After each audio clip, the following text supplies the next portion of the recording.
I learned very early on in my life that I wanted to overcome the magician title or the magician label.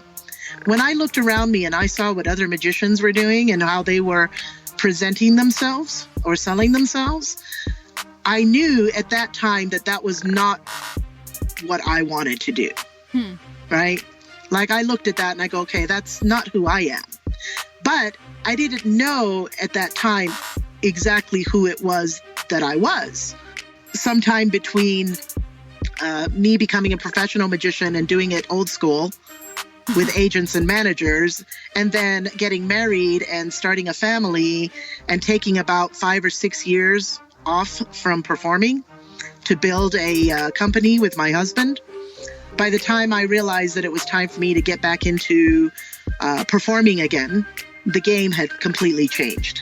All the rules were different, right? Now, all of a sudden, it was like the agents were no longer representing artists anymore. They were representing the bookers. And I really did have to learn a completely new skill set in order to re-enter the game after so many years. For me, it is still a work in progress, you know, a lot of experimentation going on, you know, even as we speak. I feel like I'm always trying to find that exact recipe, that exact formula that works for me, because I think for every person, it's something different.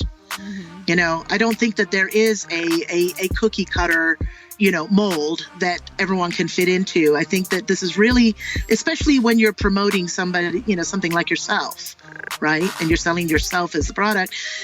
It's about cultivating a relationship with your audience. People are going to watch you because of who you are, because of how you make them feel, because of how you inspire them.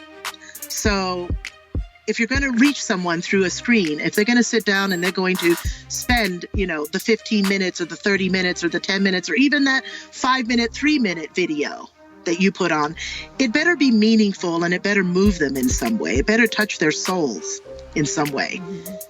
I think that you can't overcome anything unless you first really take the time to take some personal inventory and learn who you are and what it is that you want.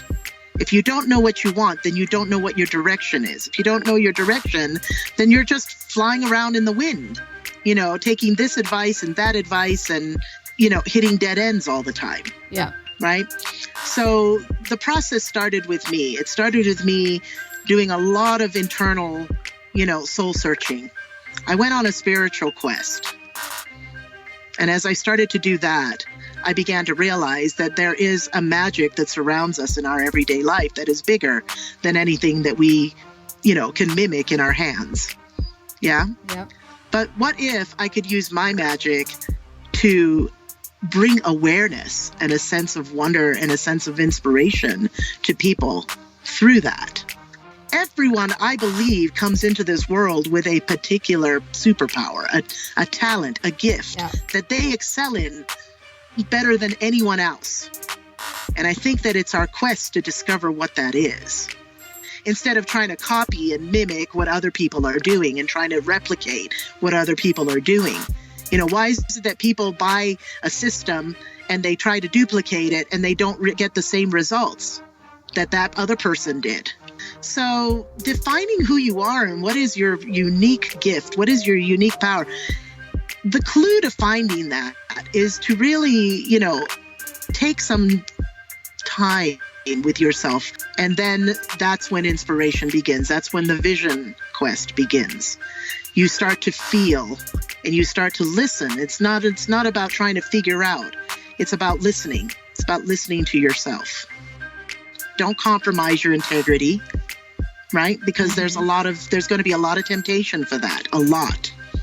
And I have always stuck to my guns. I have always been true to my vision, true to myself, you know, and I've taken the harder path, but I've taken the higher road, if you know what I mean. Yeah.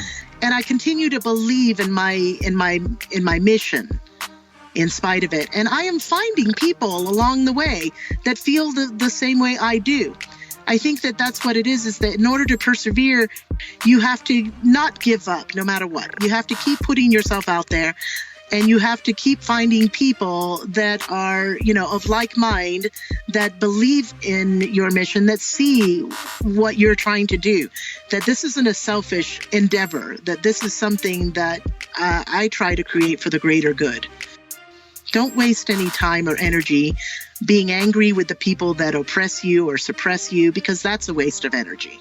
It isn't about that. In the end, the biggest obstacle that lies before us is ourselves. You can either be a victim and complain about all the things that are not happening for you, or you can just keep your eye on the prize, so to speak, and keep moving forward steadily.